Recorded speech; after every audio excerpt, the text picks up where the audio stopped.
اعوذ باللہ من الشیطان الرجیم بسم اللہ الرحمن الرحیم الحمد للہ رب العالمین الصلاۃ والسلام علی سید الانبیاء والمرسلین بالقاسم المصطفیٰ محمد اللہم صلی علی محمد وآل محمد وآل بیتہ الطیبین الطاہرین اما بعد اللہم کل ولیک الحجۃ بن الحسن صلواتک علیہ وعلی آبائہ فی هذه الساعة وفی کل ساعة ولیا وحافظا وقائدا وناصرا ودلیلا وعینا حتی تسکنہ ارضک طوعا وتمتعہ فیہا طویلا۔ حضرات گرامی قدر مومنین کرام، السلام علیکم ورحمۃ اللہ وبرکاتہ۔ بہت بہت آپ سبھی لوگوں کو شب نیمہ شعبان مبارک ہو۔ حضرت ولی عصر اجل اللہ فرجہ الشریف کی با سعادت جو سامرا میں سن 255 ہجری یا بعض روایت کی بنیاد پر 256 ہجری جو کلمہ نور سے، لفظ نور سے نکلتا ہے، ظاہر ہے کہ خدا کے نور آخری حجت حضرت سرکار ولی عصر کی یہ ولادت کا دن 15 شعبان المعظم ہے۔ آپ سبھی لوگوں کو مبارک ہو، اور خود حضرت ولی عصر کی خدمت میں ہم تمام مومنین کی طرف سے اور علماء کی طرف سے اور اپنی جانب سے تہنیت اور مبارکبادی، اور سرکار حضرت رسالت مآب صلی اللہ علیہ وسلم خانوادہ عصمت و طہارت کی خدمت میں، خصوصاً حضرت امام حسین السلام کی خدمت میں، جن کی نسل سے اور ان کی ذریت سے امام مہدی علیہ السلام ہیں، ان کی خدمت میں بہت بہت تہنیت و مبارکباد پیش کرتے ہیں۔ بہت تیزی کے ساتھ یہ شب بڑی عظیم شب ہے، اور اس شب کی عظمت امام جعفر صادق علیہ السلام اور امام محمد باقر علیہ السلام سے اس کے عظمت کے سلسلے میں سوال کیا گیا، تو آپ نے فرمایا کہ شب قدر کے بعد سب سے افضل رات شب نیمہ شعبان ہے۔ اللہ، اتنی عظیم رات ہے۔ اور اس کے بعد آپ نے فرمایا کہ جس طرح سے شب قدر جو ماہ رمضان میں ہے وہ تمام راتوں سے افضل ہے، اسی طرح سے، اور وہ رسول کے لیے افضل ہے، اسی طرح سے ہم اہل بیت کے لیے یہ رات جو شب نیمہ شعبان ہے خاص قرار دی گئی ہے۔ اس کے چند اعمال ہیں اور انہیں جلدی جلدی آپ حضرات کی خدمت میں پیش کرتا ہوں تاکہ مختصر طور پر آپ اسے عمل کی منزل میں بجا لائیں اور داخل حسنات ہوں۔ ویسے تو یہ رات نماز کی رات ہے، توبہ و استغفار کی رات ہے، خدا سے سوال کرنے کی رات ہے، اس لیے کہ چھٹے امام نے فرمایا کہ کوئی سائل اس رات سوال نہیں کرتا مگر خدا نے اپنی عزت و جلال کی قسم کھائی ہے کہ اس سائل کا سوال رد نہیں کرے گا اور اس کو ضرور عطا فرمائے گا، الا یہ کہ وہ خدا کی معصیت اور نافرمانی کے سلسلے سے سوال کرے، اسے خدا نہیں جو ہے وہ رد فرمائے گا، اسے رد کر دے گا خدا عالم، اور سب سوال کو انشاءاللہ حاجت کو پوری کرے گا۔ تو اس شب میں شب نیمہ شعبان کا غسل کرتا ہوں قربۃ اللہ، ترتیبی غسل جیسے کیا جاتا ہے، 3 مرتبہ سر و گردن اور دائنی طرف پھر بائیں طرف، یہ ہو گیا غسل۔ اس کے لیے امام نے فرمایا ہے کہ اس غسل کو بجا لانے والے کے تمام گناہ معاف ہوتے ہیں۔ اسی طرح سے اس شب میں تسبیحات 100 مرتبہ پڑھنا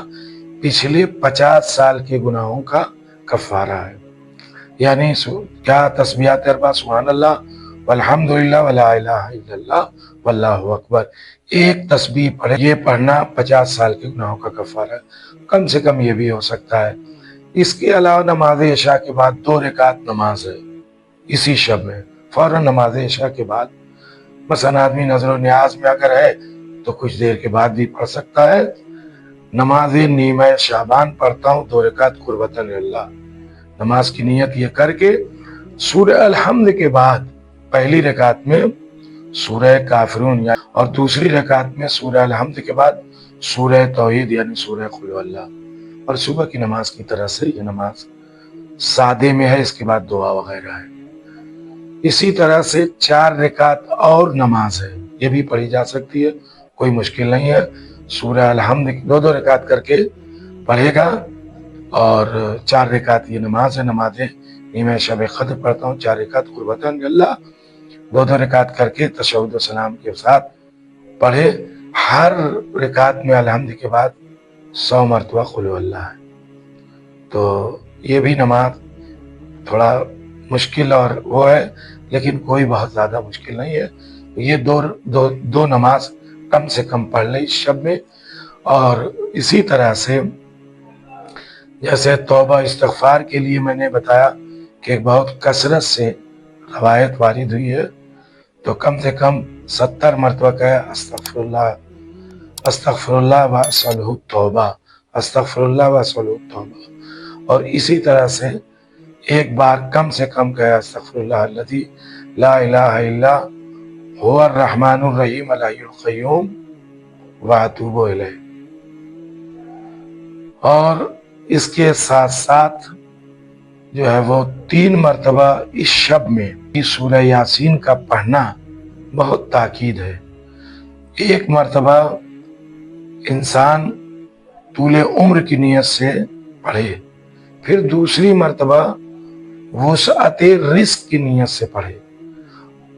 اور تیسری مرتبہ اسی شب میں سورہ یاسین پڑھے. سال بھر کے حوادث، آفات و بلیات اور آسمانی ہو چاہے زمینی، ان تمام چیزوں سے محفوظ رہنے کے لیے تو کم سے کم 3 مرتبہ. اور اس شب کی سب سے بڑی فضیلت امام حسین علیہ السلام کی زیارت ہے. چنانچہ حضرت امام جعفر صادق علیہ السلام سے مروی ہے کہ اس شب اگر کوئی شخص کربلا یا امام کے روضے میں یا روضے کے پاس ہو تو بہت بہتر ہے، اور اگر یہ میسر نہ ہو، نہ پہنچ سکتا ہو روضے تک، تو اگر کچھ بھی بڑی زیارتوں میں سے کوئی یاد نہ ہو تو کم سے کم زیارت چھٹے امام فرماتے ہیں کہ اپنی چھت پہ جائے، دائنی طرف اور بائیں طرف نظر کرنے کے بعد آسمان کی طرف دیکھے، اور پھر قبر امام کا قصد کرتے ہوئے یہ کہے کہ السلام علیک یا ابا عبداللہ، السلام علیکم ورحمۃ اللہ وبرکاتہ. تو اس کو بھی ظاہر امام حسین علیہ السلام میں شمار کیا جائے گا، اور یہ دور سے اس کی زیارت قریب سے زیارت کے مانند قرار دی جائے گی، اور اجر و ثواب اس شب کی فضیلت کی بنیاد پر اسے عطا کیا جائے گا. یعنی جو اس شب کی فضیلت امام کی زیارت نزدیک سے کرنے کی، وہی دور سے کرنے کا امام نے یہ طریقہ بتایا. تو بہت اہم ہے اس شب جو ہے وہ امام حسین علیہ السلام کی زیارت. اس کے علاوہ بہت سی دعائیں ہیں جو مفاتیح الجنان یا خود تحفۃ العوام میں خود ایک امام زمانہ علیہ السلام کی عطیت کا واسطہ دیتے ہوئے اللہم انی اسألک بحق المولود